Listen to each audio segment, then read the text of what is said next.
بسم اللہ الرحمن الرحیم نحمدہ و نصلی علی رسولہ الکریم اما بعد فاعوذ باللہ من الشیطان الرجیم بسم اللہ الرحمن الرحیم۔ میرا نام مفتی محمد عویس ہے اور آپ دیکھ رہے ہیں ہمارا چینل اسلام آن لائن، جس میں ہم روزمرہ پیش آنے والے مسائل کے اوپر بات کرتے ہیں۔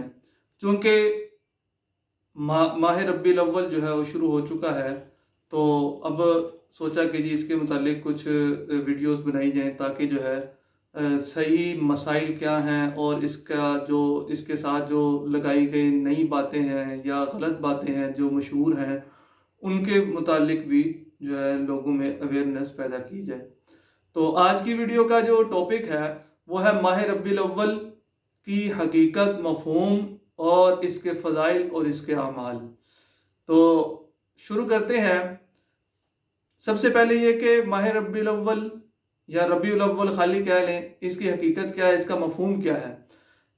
تو ربیع جو ہے، ربیع کہتے ہیں موسم بہار کو۔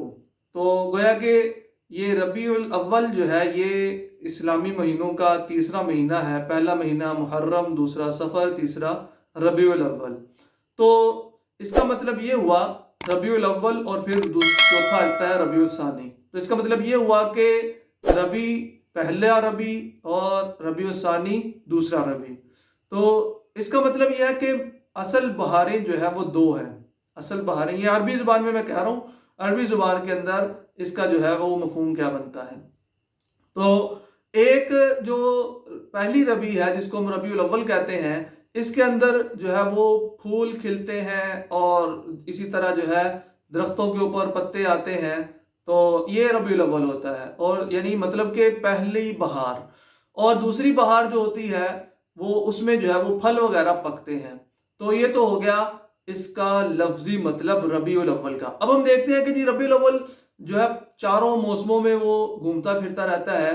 چاہے کبھی جو ہے وہ بہت زیادہ سردی میں آ جاتا ہے، ابھی جو ہے جو اس مہینے میں آ رہی ہے ربیع الاول جو ابھی آ چکی ہے، تو یہ ابھی یعنی کہ بہت زیادہ ٹھنڈا موسم نہیں ہے، آہستہ آہستہ جو ہے یہ گرمیوں میں آئے گی۔ پھر چلتے چلتے یہ جو پاکستان کے اندر جو موسم بہار جو ہے وہ ہوتا ہے مارچ اپریل کے اندر، تو فروری مارچ کے اندر یہ اس میں پہنچ جاتی ہے۔ تو اب چونکہ عرب کے اندر یہ ربیع الاول جو ہے وہ اس زمانے میں، ابتدائی زمانے میں، یہ ربیع الاول ایک ہی طرح کے، چونکہ پاکستان کے اندر 4 موسم ہے، باقی سارے ممالک کے اندر کسی کے اندر 2 ہیں، 3 ہیں۔ تو باقی مسائل کے اندر جو ہے باقی جو ممالک ہیں وہاں پر ہو سکتا ہے کہ ربیع الاول صرف ایسے یعنی کہ دنوں میں آئے جہاں پر جو ہے وہ پھول نکلتے ہوں، فصلیں پکتی ہوں وغیرہ وغیرہ۔ تو بعض حضرات کا یہ کہنا ہے کہ جب ان مہینوں کے یہ نام رکھے جا رہے تھے، اس وقت جو ہے بہار کے یہی موسم تھے۔ اب چونکہ نام رکھ دیے گئے ہیں، اس لیے یہ موسم جو ہے وہ موسم بہار کے اندر آئے، یہ مہینے یا اس کے علاوہ میں آئے، تو جو ہے نام موسموں کے یہی پک چکے ہیں، یعنی کہ ان مہینوں کے نام یہی بنائے جا چکے ہیں۔ یہ تو تھا ربیع الاول کے لفظ کی تحقیق، ربیع الاول کا کیا مطلب ہے، ٹھیک ہے۔ اب چاہے ربیع الاول جو ہے وہ مارچ کے مہینے میں آئے، چاہے جیسے اس دفعہ جو ہے نا وہ ستمبر کے لاسٹ میں اور اکتوبر کے سٹارٹ میں ہے، تو اکتوبر کے اینڈ تک تقریباً چل جائے گا۔ آج میرے خیال میں 2 یا 3 ربیع الاول ہو چکی ہے۔ تو یہ جس طرح ستمبر اکتوبر میں آ گیا ہے، اور پیچھے چلے جائیں تو یہ نومبر میں تھا، اس سے پیچھے چلے جائیں تو یہ فل دسمبر کی سردی میں تھا۔ مجھے ابھی تک یاد ہے کہ یہ جو ہے فل سردی، اتنی سردی کی دھند کے موسم تھا، اس میں بھی یہ ربیع الاول کا مہینہ آیا تھا۔ تو اب چونکہ جب یہ نام رکھے جا چکے ہیں اور چاند کے حساب سے یہ گھومتا پھرتا رہتا ہے، چاند کے حساب سے، تو اس لیے اس کا جو ہے وہ نام رکھے جا چکے ہیں، تو اب یہ نام مستقل یہی رہیں گے۔ اور یہ مطلب نہیں ہے کہ جب موسم بہار پاکستان میں ہے تو ہی ربیع الاول ہوگا، ٹھیک ہو گیا۔ تو یہ تو ہو گئی ربیع الاول کے مہینے کی، یعنی ربیع الاول کی لغوی تحقیق، لفظی تحقیق کیا ہے، ٹھیک ہے۔ تو مختار الصحہ ایک کتاب ہے، اس میں لکھا گیا والربیع عند العرب ربیعان، ربیع الشہور و ربیع الازمنہ، فربیع الشہور شہران بعد سفر ولا یقال فیہ الا شہر ربیع الاول۔ و شہر ربیع الآخر اما ربیع الازمنہ فربیعان الربیع الاول هو الذي تأتی فیہ القمعۃ والنور. تو یہ ایک تھوڑی سی لغوی تحقیق ہے اس میں عربی زبان کے اندر. تو اب یہ تو تھی جو ہے وہ ربیع الاول کی لغوی تحقیق. اب اگلی آتے ہیں ربیع الاول کی فضیلت. تو ربیع الاول کی فضیلت کیا ہے؟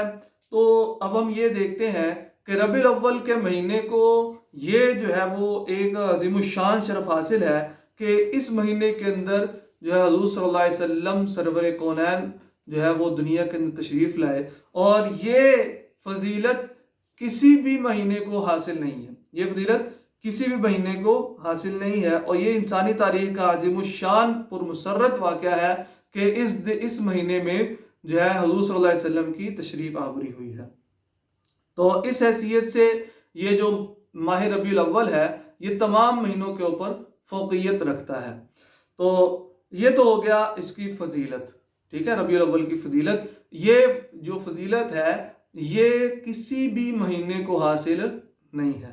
اب آتے ہیں ماہ ربیع الاول کے اعمال. تو چونکہ قرآن اور سنت کی روشنی میں دیکھا جائے تو ربیع الاول کا کوئی خاص عمل جو ہے وہ موجود نہیں ہے اور کوئی مخصوص اعمال کا ثبوت بھی نہیں ملتا. اس لیے اس مہینے سے متعلق اپنی جانب سے اعمال اور عبادات بیان کرنا شریعت میں زیادتی ہے، جو کرنا ناجائز ہے. شریعت میں زیادتی کرنا جائز نہیں ہے.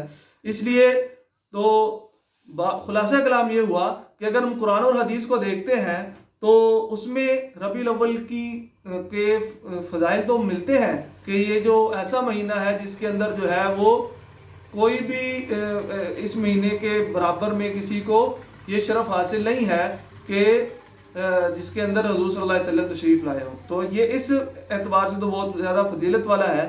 اور جب اعمال کی طرف دیکھتے ہیں تو کوئی بھی عمل ایسا ہم کو نہیں ملتا جس میں جو ہے وہ جو حضور صلی اللہ علیہ وسلم کے سنت سے، قرآن سے، صحابہ کرام سے، تابعین سے، تبع تابعین سے، ان کے بعد والے زمانے سے ہم کو کوئی ایسا خاص عمل نہیں ملتا. لہذا کوئی خاص عمل اس مہینے کے ساتھ مخصوص کر لینا یا اس مہینے کے متعلق خاص کر لینا یہ شریعت میں زیادتی ہے اور یہ زیادتی کرنا جائز نہیں ہے. چونکہ اس مہینے میں حضور صلی اللہ علیہ وسلم کی آمد مبارک ہوئی ہے، اس لیے اس حیثیت سے حضور صلی اللہ علیہ وسلم کے ساتھ اس مہینے کا خاص تعلق ہے. اس لیے اس مہینے کی عظمت اور احترام کا تقاضا یہ ہے کہ اس مہینے میں حضور صلی اللہ علیہ وسلم کی محبت میں گناہوں سے بچنے کا اور عبادات کرنے کا اہتمام کیا جائے اور سنت کو اپنانے اور بدعات کو جو ایسے غلط چیزیں ہوتی ہیں ان سے پرہیز کیا. یعنی بدعات کا مطلب یہ ہے کہ ایسی چیزیں جو ہم کو قرآن سے نہیں ملتی، سنت سے نہیں ملتی، فقہ کی کتابوں سے نہیں ملتی اور 1400 سال گزرنے تک ہم کو فقہ کی کسی بھی کتاب میں جو چیزیں ہم کو نہیں ملتی تو وہ اس طرح اس کو یعنی کہ ان سے بچنا چاہیے. یہ بدعات کہلاتی ہیں. تو اور آئندہ کے لیے بھی اس کا پختہ عزم کر لینا چاہیے کہ اپنی زندگی کو حضور صلی اللہ علیہ وسلم کی تعلیمات کے مطابق جو ہے وہ بسر کرنا ہے. تو یہ تو ہو گیا جو ہے وہ ماہ ربیع الاول کے اندر کرنے والے اعمال. چونکہ عمل کوئی بھی خاص نہیں ہے، آپ کوئی بھی عمل کر سکتے ہیں، اس لیے حضور صلی اللہ علیہ وسلم کی سنتوں پر چلنے کا 100% چلنے کا اس مہینے کے اندر عزم کیا جائے اور چلنے کی کوشش کی جائے. تو یہ تھی آج کی ویڈیو. امید ہے کہ آپ کو آج کی ویڈیو پسند آئی ہوگی. تو اگر ویڈیو پسند آئی ہے تو اس کو لائک کریں اور دوسرے دوستوں کے ساتھ بھی اس کو شیئر کریں. ملتے ہیں اگلی ویڈیو میں. السلام علیکم ورحمۃ اللہ وبرکاتہ.